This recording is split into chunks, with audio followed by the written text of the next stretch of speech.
அதாவது அமித்ஷாவிடமும் BL சந்தோஷிடமும் மோடியிடமும் பக்கத்துல அருகாமையில் உட்கார்ந்து கொண்டு நம்ம எப்படி ரைட்டு முடிஞ்சு கன்ஃபார்மு அப்படின்னு ட்விட்டர் ஃபேஸ்புக்கு எதுக்குள்ள போனாலும் சரி அண்ணன் வேணும்னு போடுறீங்க.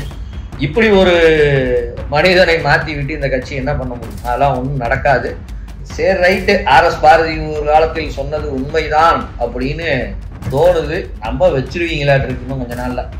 அன்பு சொந்தங்களுக்கு வணக்கம். தமிழ்நாடு மீடியாவில் அதாவது ஒரு நெரேட்டிவ் செட் பண்ணணும் அப்படின்னா இப்படிதான் நெரேட்டிவ் செட் பண்ணணும் அப்படின்னு கற்றுக்கணும் தேசிய மீடியாக்கள். ஆல் ஓவர் இந்தியாவில் இருக்கிற மீடியாலாம் பார்த்தீங்கன்னா நம்ம தமிழ்நாடு மீடியாட்ட பிச்சை எடுக்கணும். அந்த அளவுக்கு ஒரு நெரேட்டிவை கிளீனாக செட் பண்ணுற தகுதி யாருக்கு இருக்குன்னா நம்ம தமிழ்நாடு RSB மீடியா. அதாவது அதை வாயிலையே சொல்லிக்கிட்டு RS பாரதி சொன்னார், ஒரு மீடியாக்கள்லாம் இருக்கு.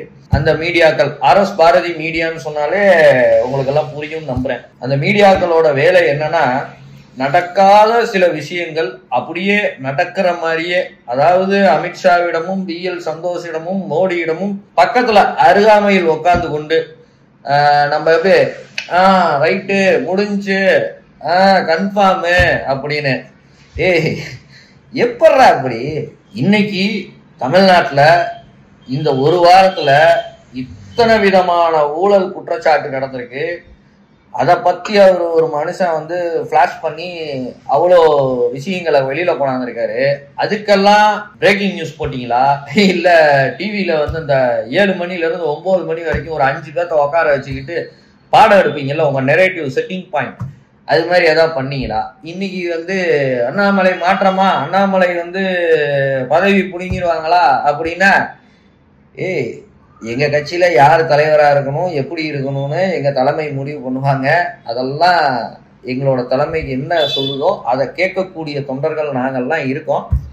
இன்னொன்னு, இந்த மாதிரி மீடியாக்களோட கேவலமான செயல் இருக்கு பத்தியா? அதாவது அமித்ஷா பக்கத்திலேயே இருந்து எல்லாத்தையும் கேட்டு தெரிஞ்சுக்கிட்டு அதை சொல்ற மாதிரி இங்க சொல்றீங்க பாரு.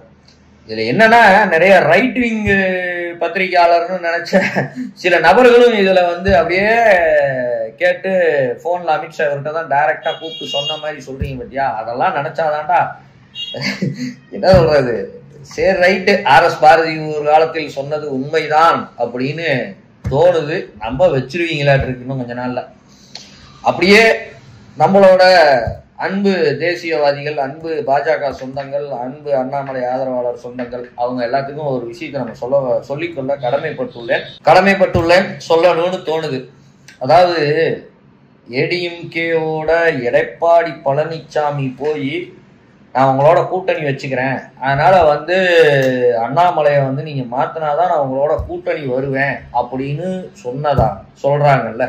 அதாவது இந்த சோகால்டு RSB மீடியா வாடகை வாயர்கள் அவங்கெல்லாம் சொல்லி, அதாவது எடப்பாடி பழனிசாமி அவரு சொல்றாருங்கிறதுக்காகலாம் நம்மளோட இந்த மண்ணின், அதாவது எப்படி சொல்றது, பாஜகவுக்கு இப்படி ஒரு தலைவர் கிடைப்பாரா, இப்படி ஒரு ஹைட்டுக்கு கொண்டு போவாரா அப்படின்னு எதிர்பார்த்துக்கிட்டு இருந்த தலைவரை மாத்திர அளவுக்கு என்ன நடந்திருக்கு? எதுவுமே நடக்கல. அவரோட கருத்தை சொல்லிட்டு வந்திருக்காரு. அந்த கருத்துக்கு ஓகே நாங்கள் இது சொல்றோம் அப்படின்னு சொல்லி அனுப்பிச்சிருக்காங்க. இந்த சாராய ஊழல், அதாவது 1000 கோடி ஊழல்னு ED அந்த கேஸ் இன்னைக்கு நடந்துகிட்டு இருக்கு.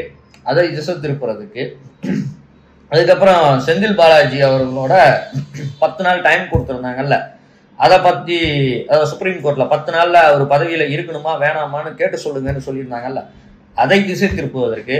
அப்புறம் செல்வ பெருந்தகை, அதாவது கூட்டணி கட்சியில இருக்கிற செல்வ பெருந்தகைக்கு 145 கோடி ரூபாய்க்கு மேல ஊழல் செஞ்சிருக்கிறாரு. மத்திய அரசாங்க திட்டத்தின் மூலமாக வரக்கூடிய பட்டியலின ஏழை எளிய மக்களுக்கு சேர வேண்டிய பணத்தை ஊழல் பண்ணியிருக்கிறாருன்னு அதை திசை திருப்புறதுக்காகவும் இத்தனை முறை இந்த மீடியாக்கள் அண்ணாமலை மாற்றமா, அண்ணாமலை தப்பிப்பாரா அப்படின்னா அவரெல்லாம் மாத்துறதுக்கு ஆன வாய்ப்புகள் ரொம்ப கம்மி. எனிவே, அண்ணன் தொடர்வார். நீங்கள் எல்லாம் அண்ணாமலை அண்ணன் மேல் வைத்திருக்கும் பாசம் அளவற்றது. அதாவது ட்விட்டர் ஃபேஸ்புக்கு எதுக்குள்ள போனாலும் சரி அண்ணன் வேணும்னு போடுறீங்க. இப்படி ஒரு மனிதனை மாற்றி விட்டு இந்த கட்சி என்ன பண்ண முடியும்? அதெல்லாம் ஒன்றும் நடக்காது. ஸோ ரொம்ப சிம்பிள், அண்ணாமலை அண்ணன் தான் தொடருவார். இந்த வதந்திங்களை இந்த ஆர்எஸ்பி மீடியா, அதாவது வாடகை வாயனுங்கெல்லாம் இருக்கானுங்க பாருங்க, அவன் நம்ம ஆதரவாளராக இருந்தாலும் சரி அதெல்லாம் எதுவுமே நம்பாதீங்க. இதனால எந்த விதமான மாற்றமும் இருக்காது. அண்ணாமலை அண்ணன் தொடருவார். இங்கே பல அமாவாசைகள், பல திமுக ஊழல்வாதிகளை ஜெயிலில் வச்சு நொங்குன்னு நொங்குற வரைக்கும் அண்ணாமலை அண்ணன் தொடருவார் என்பதை நம்பணும். எனிவே எல்லாரும் ஹாப்பியா இருங்க. அண்ணன் தான், அண்ணன் மட்டும்தான். நன்றி, வணக்கம், ஜெய் ஹிந்த்.